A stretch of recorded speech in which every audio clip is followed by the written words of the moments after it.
අද දවසෙන් ටිකක්.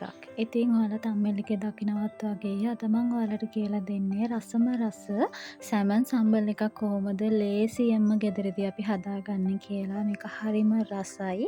ඉතින් ඔයාලත් එක්කත් මම ෂෙයා කරගන්න හිතුවා මේක හදන විදිහ.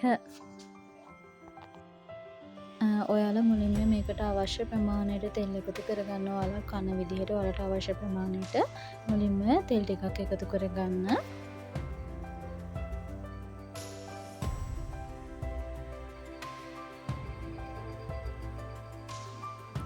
ඉතින් මං අරගෙන තියෙනවා තලාගත් ඉඟුරු සුදු ලූණු අවුමිරිස් කරපිංචා මේ ටික තමයි අපිට අද මේ සම්බල් එක හදන්න ඕනි වෙන්නේ.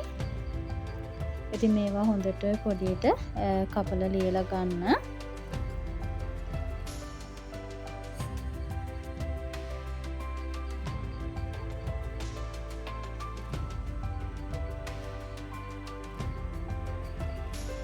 හරි ඉතින් තෙල් ටික රත් වෙගෙන එනකොට අපි මේකට මුලින්ම එකතු කරගන්නවා සුදු ලූණු එකතු කරගන්න මුලින්ම.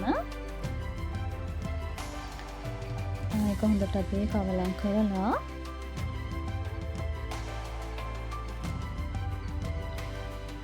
ඊට පස්සේ මම මේකට එකතු කරගන්නවා ඉඟුරු වලින් පොඩ්ඩක් චුට්ටක් තියාගන්න අපිට ආයෙසරක් ඉඟුරු දාන්න වෙනවා. ටිකක් අපි මේ ඉඟුරු වලින් එකතු කරගන්නවා තලාගත්ත ඉඟුරු.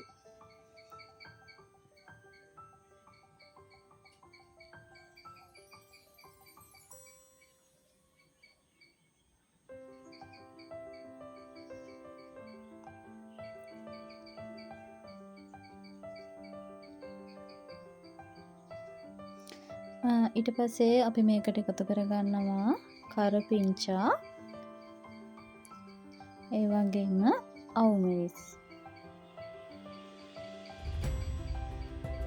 අපි මේ කරපිංචායි අවුමිරිසයි හොඳට චුට්ටක් තෙලේ වැදෙන්න වගේ තියෙන්න ඕනේ.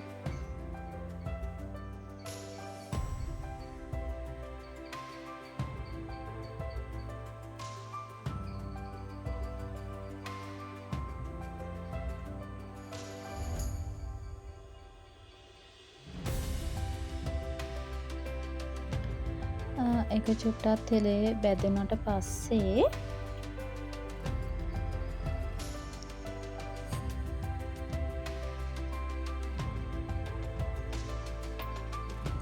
අපි මේකට එකතු කරගන්නවා පොඩි කරගත්ත සැමන්. පොඩි ටින් එකක් හරි ඔයාලට අවශ්‍ය ප්‍රමාණයට සැමන් එකතු කරගන්න පුළුවන්. සැමන් ටික හොඳට අතින් පොඩි කරගන්න. ඉතින් මේ වගේ සැමන් ප්‍රමාණයක් ගන්න. මම නම් මෙතන පොඩි සැමන් එකක් තමයි අරගෙන තියෙන්නේ. ඊට පස්සේ හොඳට මේක තෙල් එක හොඳට චුට්ටක් බැදෙන්න දෙන්න මේ සැමන් ටිකත්. එතකොට තමයි ගොඩක්ම රස. කියන්නේ දාපු ගමන්ම අපි ලූණු දාන්නේ නැතුම් චුට්ටක් තෙලේ ওই විදියට මේ බැදෙන්න දුන්නම හරි රසයි රමයි.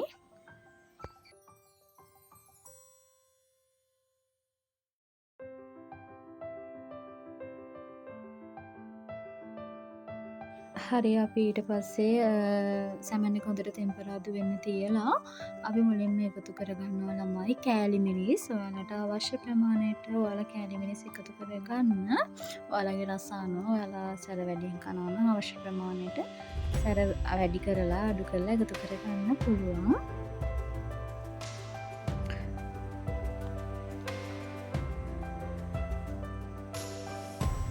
ඊට පස්සේ මම එකතු කරගන්නවා ලුණු. ඔයාලට අවශ්‍ය ප්‍රමාණයට ලුණු එකතු කරගන්න. ගොඩාක් ලුණු එකතු කරගන්න එපා. ලුණු වැඩි වුණොත් අපිට මේක කන්න වෙන්නේ නැහැනේ. ඒ නිසා අවශ්‍ය ප්‍රමාණයට ලුණු චුට්ටක් එකතු කරලා ලුණු ඊට පස්සේ දාගන්න පුළුවන්. ඊට පස්සේ මම මේකට එකතු කරගන්නවා කහ.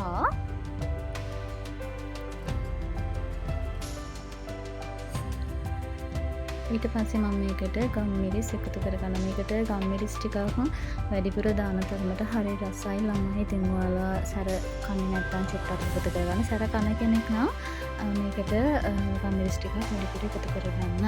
ඊට පස්සේ මම අර මුලින්ම අයින් කරගත්ත ඉඟුරු ටිකත් අමුෙන් කොටලා තියාගත්ත ඉඟුරු ටික ඔකට එකතු කරගන්නවා. එතකොට හරි රසයි ඉඟුරු තලාගත් ඉඟුරු විදිහට එකතු කරාම හරි රසක් එනවා.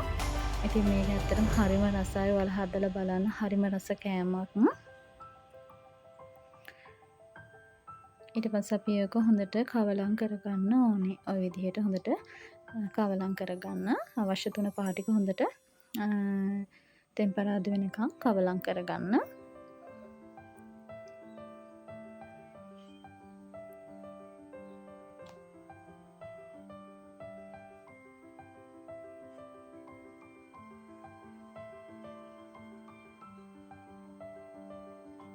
හරි අපි ඊළඟට එකතු කරගන්නවා කපාගත්ත ලූණු. ඔයාලට මේ වෙලාවේ ළමයි දැන් කල් තියාගන්න කෑමක් හදන කෙනෙක් නම් ස්වයං රැකියාවක් වගේ කරන කෙනෙක් නම් ඔයාට පුළුවන් මේ ලූණු තෙලේ බැදලා ගැඹුරු තෙලේ බැදලා මෙන්න මේ අවස්ථාවේදී එකතු කරගන්න. එතකොට ඔයාලට මේක ස්වයං රැකියාවක් විදිහට කල් තියාගන්න පුළුවන් විදිහට හදාගන්න පුළුවන්. ඔය පිටරට යවනවා නම් බෝඩිම එක ඉන්න කෙනෙක් නම් තියාගෙන කන්න පුළුවන්. මෙතනට මේ වෙලාව මම දාන්නේ දැන් අපි අත කන නිසා මෙතනට අමු ලූණු එකතු කරගන්නවා.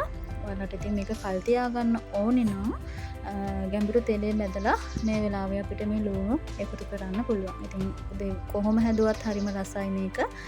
කල් තියාගන්න හදනවා නම් ඔයාලා ගැඹුරු තෙලේ බැදලා ලූණු ටික මේ අවස්ථාවේදී එකතු කරගන්න ළමයි. ඉතින් ওই ටික හොඳට හොම ටෙම්පරාදු වෙන්න දෙන්න.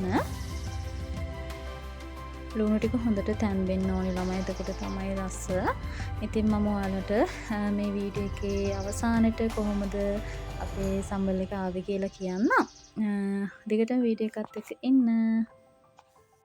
ඔන්න ඉතින් අපි සැමන් සම්බල් එක හදලා ඉවරයි. ඉතින් හරිම රස කෑමක් තමයි මේ සැමන් සම්බල් එක. ඔයාලත් හදලා බලන්න. ඒ වගේම හදලා බලලා රස කොහොමද කියලා කමෙන්ට් එකක් දාන්න. ඉතින් අලුත් වීඩියෝ එකකින් ආයෙ හම්බ වෙන්නම්. මාව සබ්ස්ක්‍රයිබ් කරලා නැත්නම් මාව සබ්ස්ක්‍රයිබ් කරන්න.